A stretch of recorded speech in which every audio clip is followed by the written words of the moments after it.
happened this past weekend as Richards held its annual fall festival.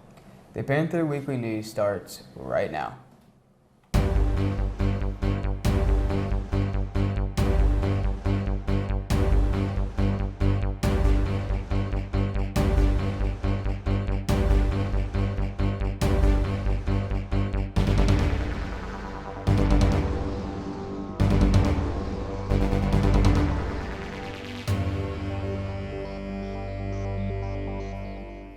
That sure looked like a lot of fun, and we are sure Mr. Smith was a bit waterlogged after spending a lot of time in the dunking pool. The PTO raised a lot of money, and it all went towards a good cause. We also would like to announce that over 295.6 pounds of candy was donated to the event, with our 11th grade bringing in the most candy, followed by the 4th graders and also our kindergarten students. All 3 classes will receive a pizza party, and their contribution to the festival made it a huge success. Good morning, and welcome back to an abbreviated version of the Panther Weekly News. I'm Josh, sitting in for Gunnar. And I'm Addie, sitting in for Katherine. Let's get to the rest of the news. Next week is Red Ribbon Week. Each year, a week in October is set aside to campaign for alcohol, tobacco, drug violence prevention. It began as a tribute to a DEA special agent, Enrique Camarena, who was murdered in 1985 and is now in the nation's largest and longest running drug awareness program. Next week, each day will have a special theme. On Monday, we have Lay Off Drugs, and we encourage everyone to wear a Hawaiian shirt. On that day, we will also have a special speaker begin at 9 a.m. for the elementary students, and then at 9:50 for junior high and high school students. Both assemblies will take place in the new gym. On Tuesday, the theme will be Team Up Against Drugs, and everyone is encouraged to wear your favorite sports jersey. Wednesday will be Drugs Can't Find Me, and everyone should wear camouflage. On Thursday, we wrap up the week where we want to see everyone rally in red. Everyone should wear red from head to toe to stand up to drugs. For the elementary students, you will be dressed up as storybooks character and parade your outfits. Each year, November 11th is set aside to honor all of the veterans who served in the military. This means anyone who served either in war or peacetime is recognized for their service to this country. We would like to recognize all of those who were from Richards within a special slideshow to run during the assembly on that day. This means anyone from the community or has relatives who served is eligible. We also would like to have any staff member or relative of any staff member be honored as well.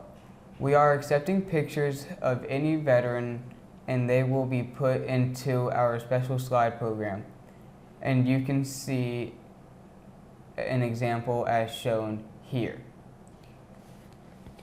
If you would like for us to include your picture, you can drop it off at the main office, or you can email Mr. Arnold at dhonor@richardsisd.net. Please include the name as you would like for it to appear, branch of service, rank, and also if you are related in some way to a Richards ISD student, please let us know and we will share that also. Lastly, we would like to know if you served during a conflict or war, and we will show that as well.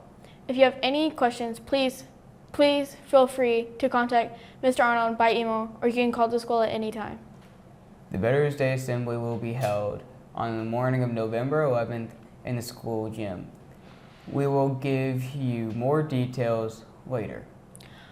On Tuesday of this week, we held our annual National Honor Society induction ceremony. We are proud to announce the following students as our newest members: Abigail Carescu, Cash DeVillard, Jolie Ellis, Sloan King, Caroline Poole, Angel Wilson, Neely Wilson, and Peyton Withers.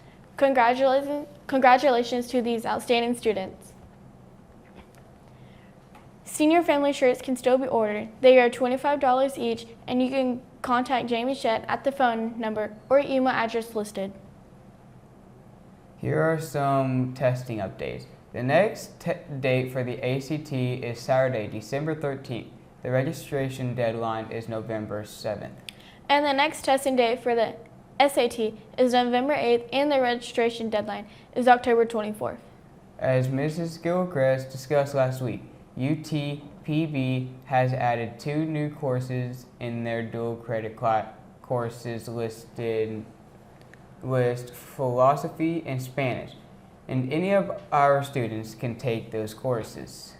Registration for the spring semester opens on November 3rd. You can go to the utb.edu to register for a new course, and if you need assistance, please see Ms. Gilchrist. So since we are short-staffed today, here's a quick rundown of the weather for the upcoming week. We do have a major storm in the Caribbean right now named Tropical Storm Melissa.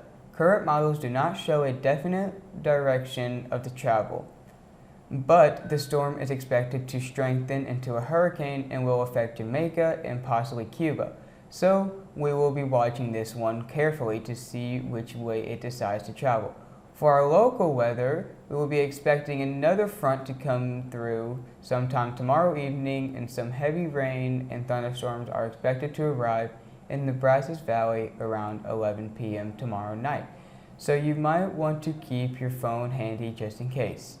The rain should begin to move off Saturday morning, but for the rest of the weekend and the beginning of next week, we are going to keep a 20% chance of rain every day due to the slow-moving, low-pressure area, along with winds coming off the Gulf, bringing a chance of local rain.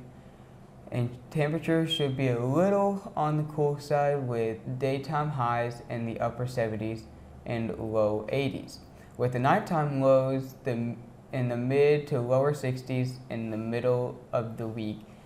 We do have a chance for low temperatures in the low 50s, which should be a welcome change.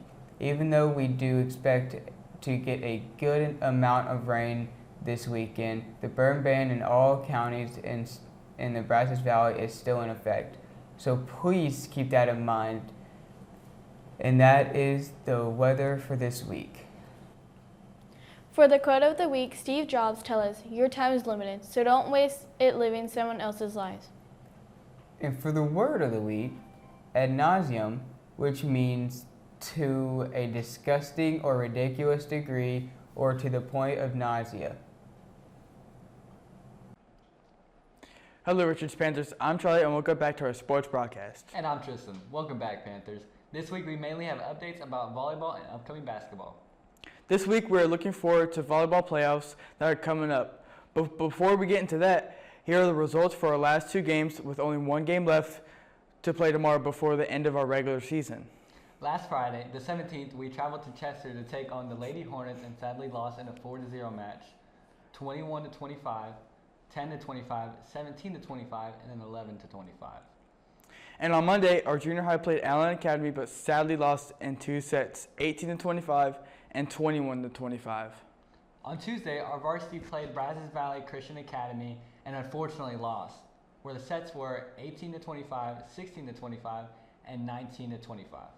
Our girls will be going into the playoffs, and we visited with our athletic director to get a better picture of where we will begin our postseason journey to the state championship. All right, our volleyball playoff situation is looking looks pretty good for us. We're actually waiting for the results of the neighboring district that we're going to play to see who we're going to play against. It's either going to be the Spurgeon Pirates or the High Island Cardinals, or it's going to be Hull Deceta. We're looking to play that game on October 30th, Thursday, October 30th. That'll be the by-district playoff game, so we're looking to do that. When we win that game, that's what we're expecting to do. When we win that game, the area around playoff game should be against North Zolch, an opponent we've already seen in the season, and I think that we have a very good opportunity to advance to the regional quarterfinals, where we'll see either Fayetteville or maybe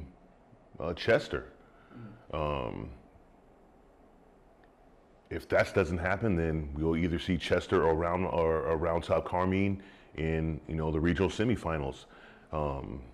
We have a very good opportunity as a volleyball program to get back to the same place we were last year, which was the regional finals.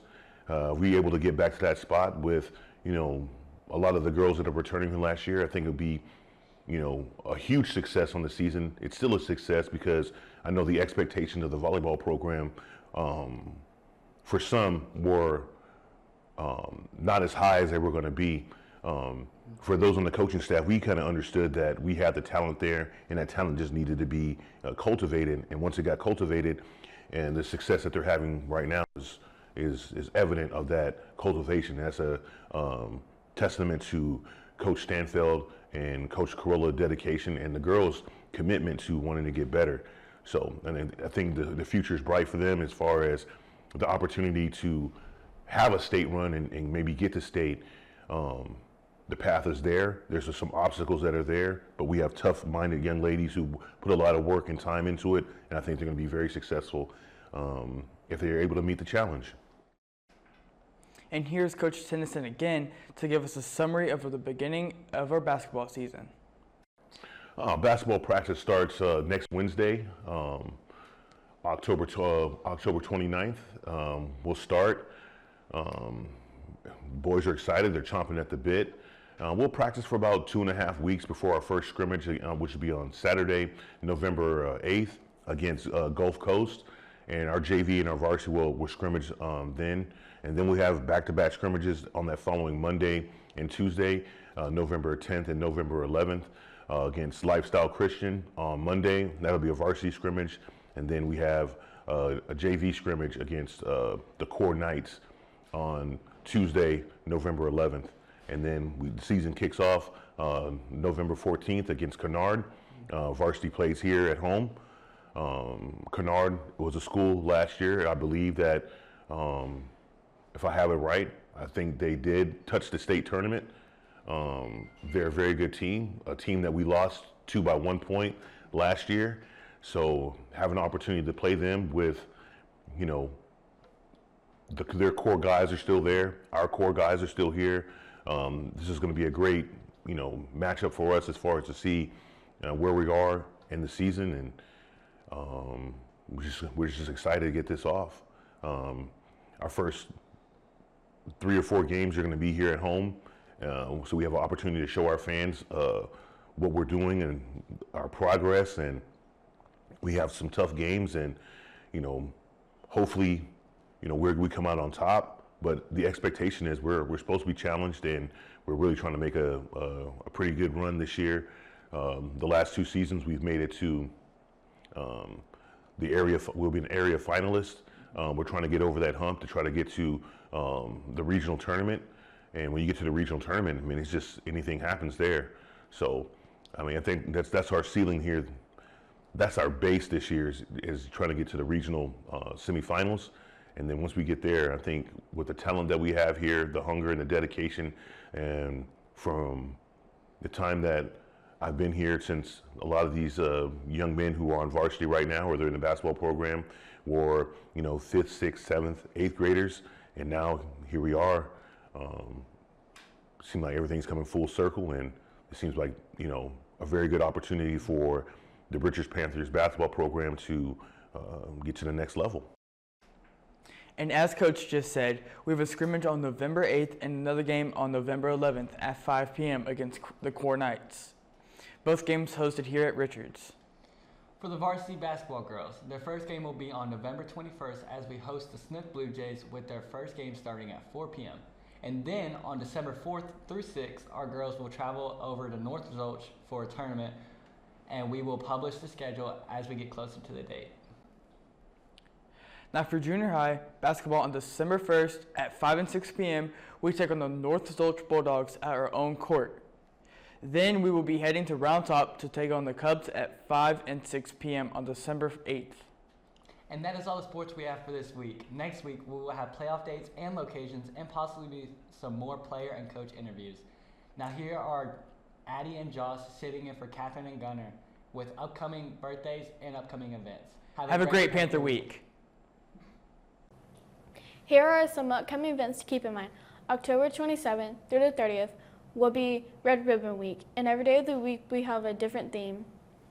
October 29th is a representative from Balfour will be on campus during the lunch periods to visit with the juniors and seniors about ordering caps and gowns, class rings, invitations, and other items for graduation.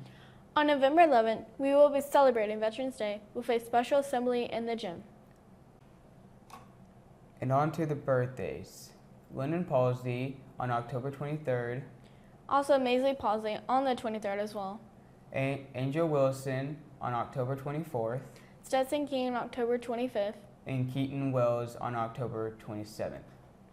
And today is National TV Talk Show Host Day. Talk shows come on a variety of platforms.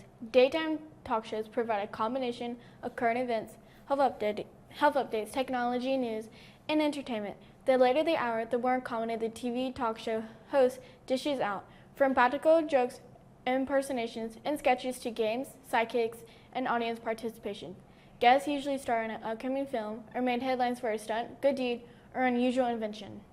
So, how do you observe TV Talk Show Host Day? Practice your talk show voice, tell a few one-liners for your family, discover some of the history behind the comedy associated with late-night talk shows. Do you have a favorite sketch or game played on a particular show? Invite the family to watch your favorite TV talk show host or post on social media. And that is all the news we have for this week.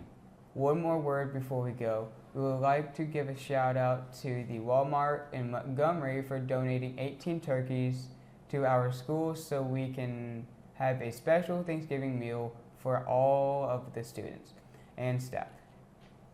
We want to especially thank Scott Wadacek, store manager, Maria Humphreys, manager, and Rosalind Halakakis, associated for your support, and we deeply appreciate all that you do for our schools. Thank you for watching the Panther Weekly News. Have a great Panther Week.